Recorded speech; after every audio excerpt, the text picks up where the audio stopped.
Olá, espero que todos estejam bem. Bem-vindo ao canal Princípio.org.br.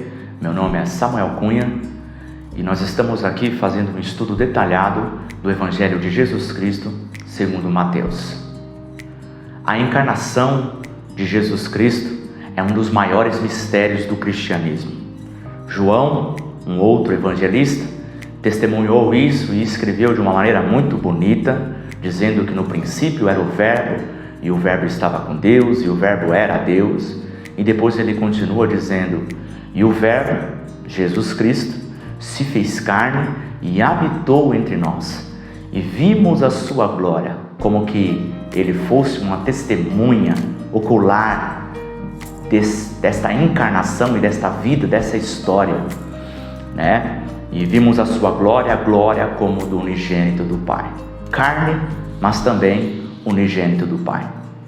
Quero ler com você o relato de Mateus correspondente ao nascimento de Jesus Cristo, que está no capítulo 1, versículos 18 ao 25, que diz assim: Ora, o nascimento de Jesus Cristo foi assim, que estando Maria, sua mãe, desposada com José, antes de se ajuntarem, achou-se ter concebido do Espírito Santo.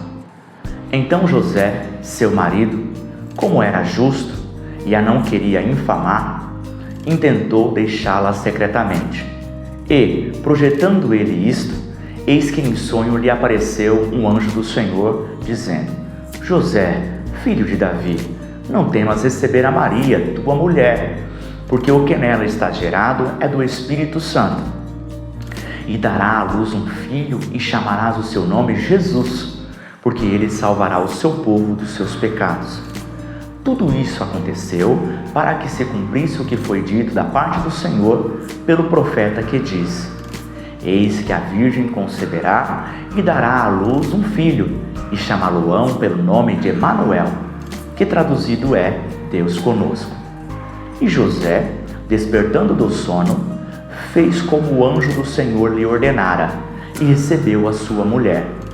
E não a conheceu até que deu à luz seu filho, o primogênito, e pôs-lhe por nome Jesus. Bom, meus irmãos, vamos relacionar aqui e comentar alguns pontos desses versículos que nós lemos sobre o nascimento de Jesus Cristo.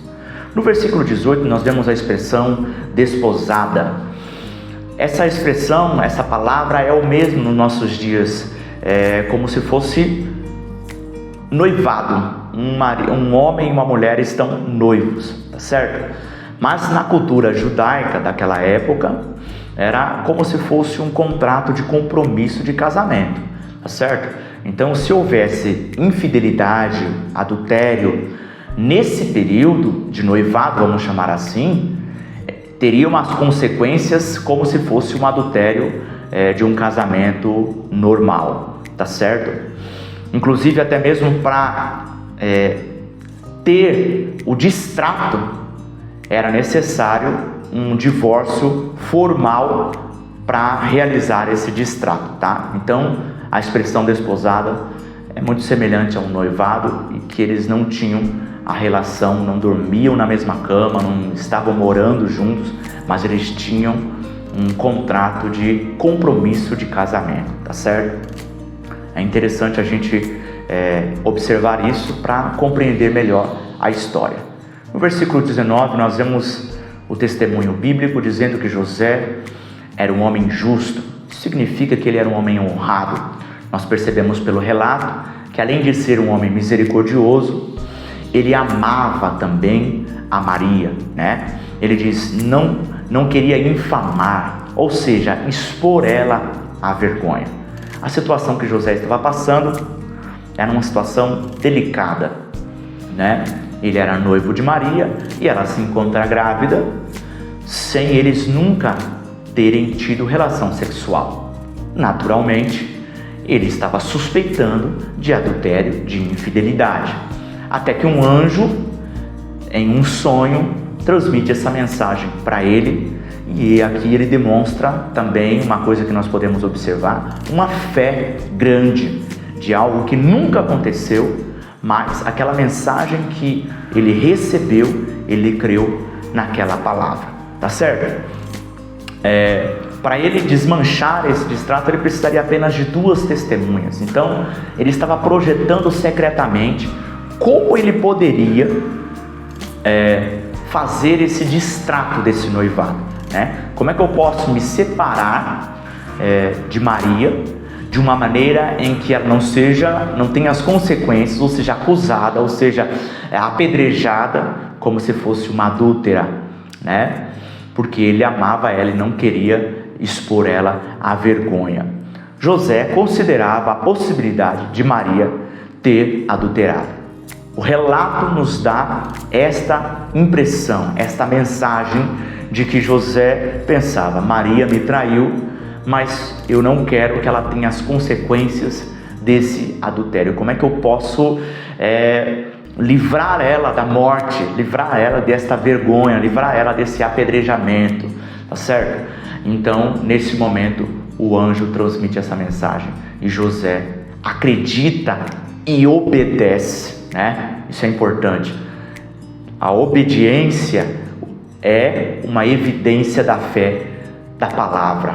O versículo 21, nós vemos o nome desta criança que nasceu do Espírito e a sua missão, relatada pelo anjo. O nome Jesus significa Jeová é a salvação, e o nome Jesus corresponde a Josué em hebraico. Jesus em grego corresponde a Josué em hebraico, é um nome correspondente, tá? E o anjo resume a missão de Jesus: ele salvará o seu povo do pecado. A missão de Jesus nunca foi política, social, física. A missão de Jesus sempre foi moral e espiritual. Por quê? Porque o maior problema da humanidade não é a fome. O maior problema da humanidade não é a pobreza, ou as doenças, ou a violência, a guerra. O maior problema da humanidade é o pecado. E Jesus veio exatamente para nos libertar, nos redimir, nos perdoar por meio do arrependimento, da confissão, por meio do perdão. Ele veio nos libertar da escravidão do pecado. A causa, a raiz do problema da humanidade é pecado. E Jesus veio para exatamente resolver isso. E o anjo aqui resumiu a missão de Jesus, certo? No versículo 22 e 23 nós vemos um padrão que irá se repetir bastante no Evangelho de Mateus, que é ele relatando: e aconteceu isso, como foi dito pelo profeta, assim, assim, assim. É um padrão do evangelista Mateus. Por quê? Porque os seus destinatários são judeus.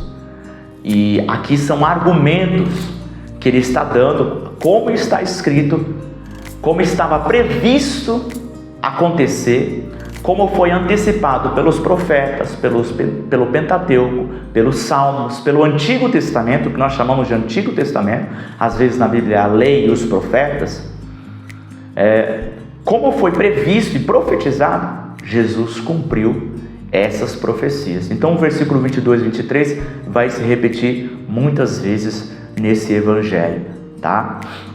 Aqui nós vemos uma citação de Isaías.